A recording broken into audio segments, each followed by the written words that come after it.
Horses are an important part of cattle handling. From a horse's back, we can see so much. We can see the landscape, where the cattle are and what they're doing, the health of the cattle, and importantly, where our fellow stockmen are. For these reasons, horses are an important tool for beef cattle production. Some people say the best way to handle cattle is from a horse's back. So it's important when riding horses to make sure that we understand how to ride them, control them, educate them, so that we can do our cattle work effectively and efficiently. The horses we ride every day need to have clean feed and water. The hay they eat needs to be dust and mould free, so check the hay to make sure it is okay. The oats you feed them is important for energy and helps them keep warm in winter. It should be weed and dust free. Check the water to make sure it smells and tastes okay and that there is water in the trough. Feed your horses early in the morning and after work.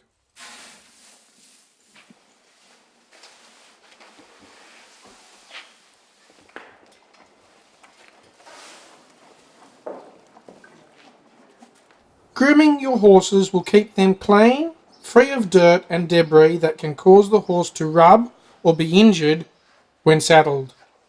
Make sure you check your horse all over for any injuries. Rub your hand all over their back, in their girth area, and check all their legs are sound. You should also do this at the end of a working day. If your horse has any injuries, make sure you treat them.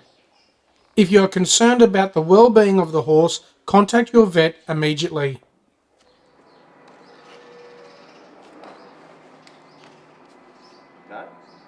Yeah, that's good. Whenever possible, make sure you wash your horse so as to remove sweat and dirt. Of course, in cold weather, do not do this as it will be detrimental to your horse's health. It is important to check all your equipment on a regular basis. This will prevent equipment failure and ensure you are safe. It will ensure that the equipment does not rub or cause your horse pain and suffering, or worse still, permanent injury. Looking after the equipment helps with the longevity of the equipment. Make sure the saddle cloth is smooth and clean, free from any lumps or foreign objects. Wash your saddle cloth when it gets soiled from sweat and dirt. Check your saddle all over with particular attention to the underside of the saddle.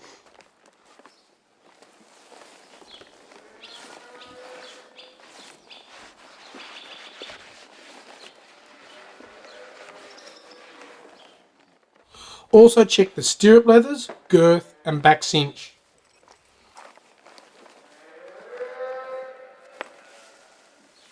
Make sure you clean your girth and back cinch daily or when it becomes soiled from sweat and dirt.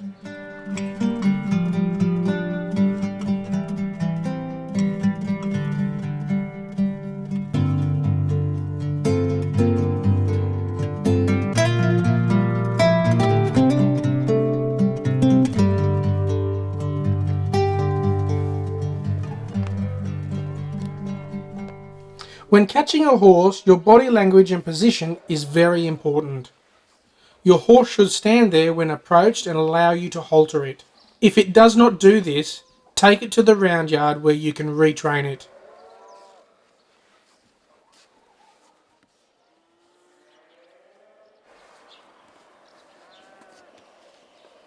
When taking your horse into the stable, make sure you tie it up in a safe place where it is not in the way and cannot be hurt by other horses. You should tie it up using a quick release knot.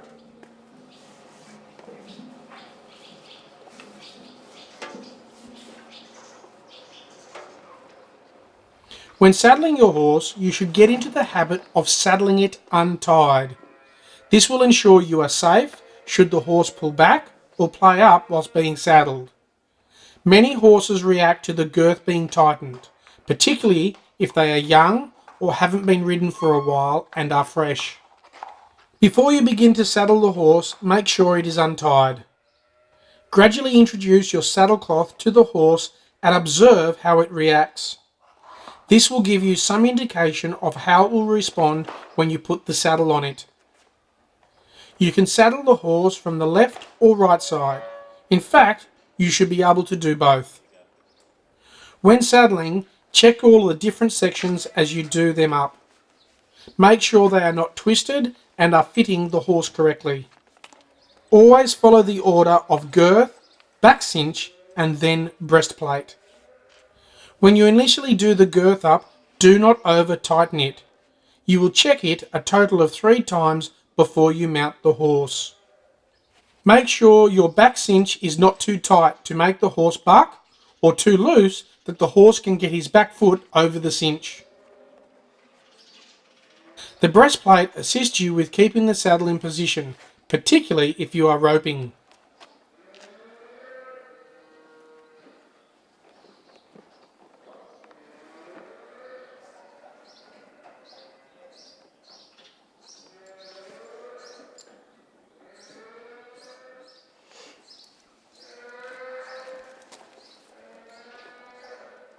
Before you leave the stable, you must clean the horse's feet so that there is no stones or debris which can injure the horse during the riding.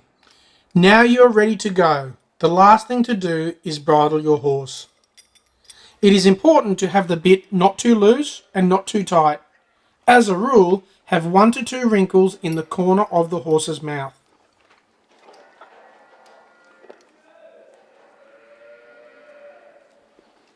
There are some simple checks which you can carry out on a horse before you take it to the pasture. To be an effective stockman, it is essential that we can control the horse, as the horse is our legs. Before you mount the horse, walk it a little and check the girth and back cinch for the second time. Before you get on, check the girth for the last time. If you have a rope on your saddle, it is practical to mount the horse from the left side. When you put your foot in the stirrup, be mindful not to dig your toe into the girth area. Spring up into the saddle. Do not pull yourself up. You can mount the horse from either side. It is important that the horse stands to be mounted. Do not let them walk off. When holding the reins, make sure your little finger is closest to the nose of the horse. It is important to hold the reins correctly, as this aids in feeling the horse and giving quick release when required. Now that we are mounted, we will carry out some simple checks on the horse and remind the horse of some basic commands.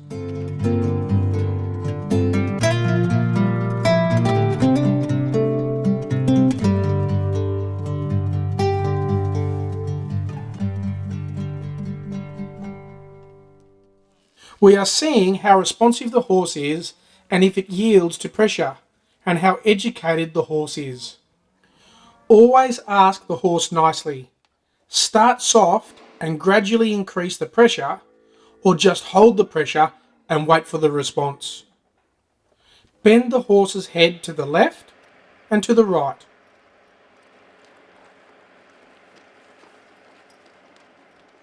Ask for vertical flexion. Ask him to bring his nose towards his chest. Ask the horse to back up. Now ask the horse to move off and walk. Now ask the horse to stop. Remember, the reins are not the only way to communicate with the horse. Use your legs, body position, and your seat in the saddle to get the horse to stop, go, move left and right. The less you depend on your reins, the better the horse will become. You should be able to ride the horse in all 3 gaits of walk, trot, canter, and transition between them. Make sure you canter the horse before you leave the yard. Opening and closing gates on the horse is essential for moving cattle through your yards. All we are asking the horse to do is to move sideways. Now we are ready to go and do a job. We want the horse to come to us and stand still when we decide to halter it. If a horse doesn't want to be caught, you will have great difficulty. We are simply using movement as the pressure, and the reward is stopping the movement. The horse will not only stop, but come towards us. When we approach the horse should stand still. We want the horse to want to be with us. Repeat this several times and make sure that you move the horse around the yard in both directions. Notice the horse is focused on the handler. The key is keeping the horse away and moving. That is the pressure. The reward is to stop and be with us. That is the release. Make the correct response comfortable and the wrong response uncomfortable.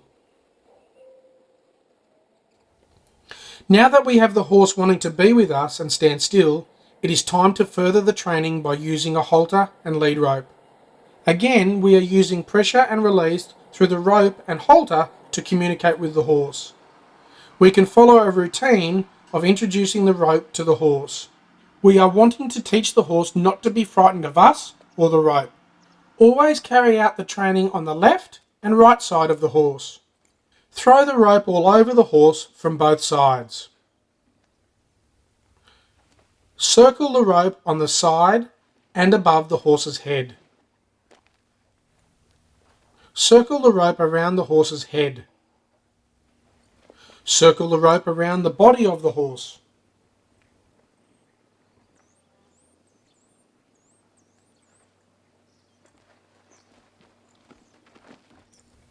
Shake the rope and ask the horse to go backwards.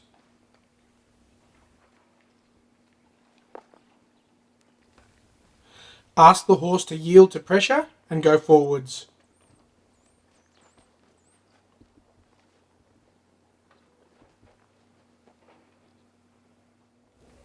Bend the horse at the shoulder.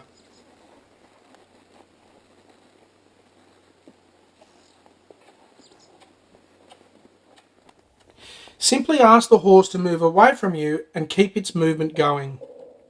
Make sure you lunge the horse in both directions. Your position and body language is crucial to achieving this. We want the horse to yield to the pressure of the halter and move around us. Keep changing your position. Give the horse direction and you determine the pace.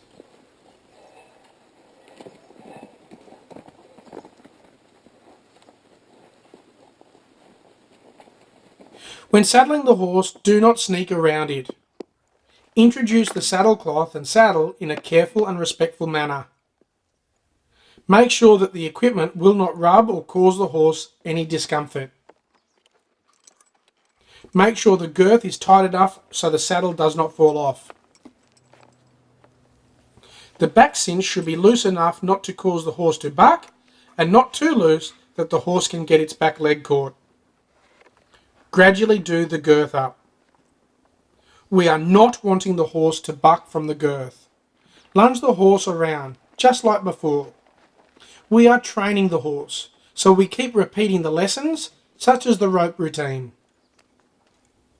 Bridle your horse. Note how accepting the horse is of the bit. Make sure the bit fits the horse properly. Now lunge the horse with the bridle to the left and right. This will give you an idea of how it yields to the bit in its mouth.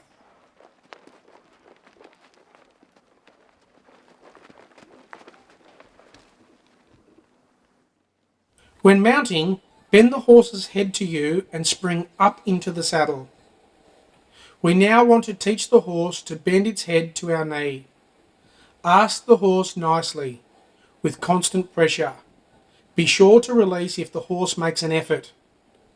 We can gradually ask more of the horse. Remember, timing of the release is paramount. Ask the horse to go forward by using your body position and movement, not by kicking the horse. Ask the horse to stop, go left, go right. Repeat the training exercises and look to see if the horse is improving. Get the horse to move in all gaits, which are walk, trot and canter. Make sure you can control the horse to a stop.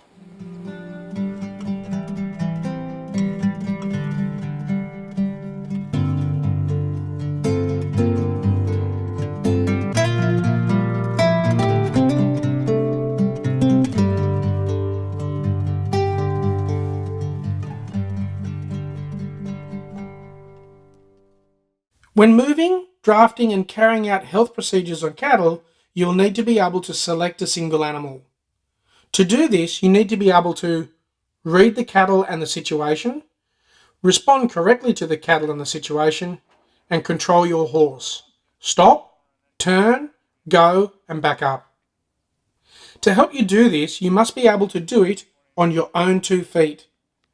You can work with a colleague and work a cow, or just work each other.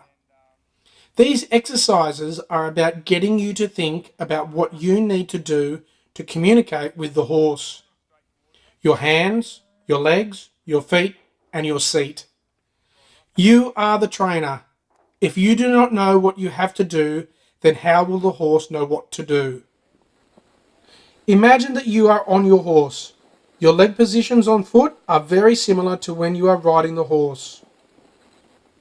You can control the situation by using a person as a cow. Remember, you want to do everything correctly, so do it slowly and accurately. Speed will come.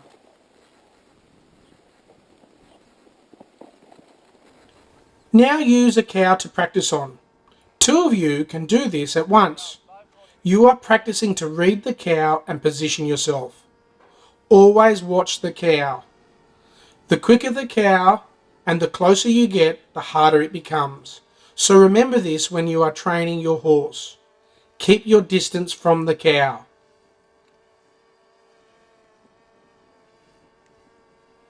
If you have good control of your horse and train it correctly, it will start to read the cattle and assist us greatly in moving cattle in all areas of beef production. Always watch and focus on reading the cow. Do not get too close to the cow. You need to give yourself and the horse time. Get your horse in the right position to stop, then turn, and then go.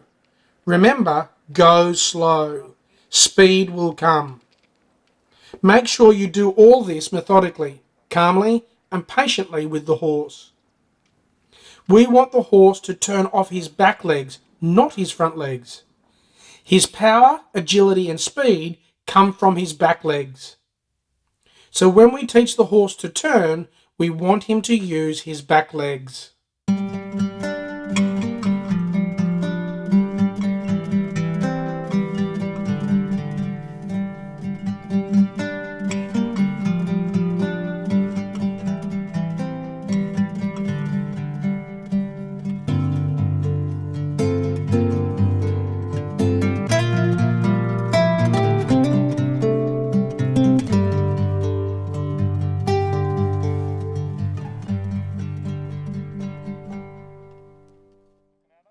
If you work the cattle and train your horses correctly, these training exercises are positive for horse and cattle.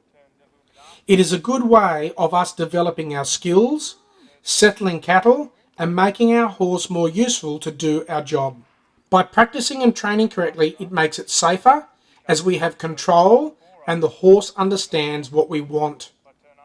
If the horse is getting agitated and the cattle stirred up, you are doing something wrong. Stop. Think about what you are doing and get advice from an experienced person.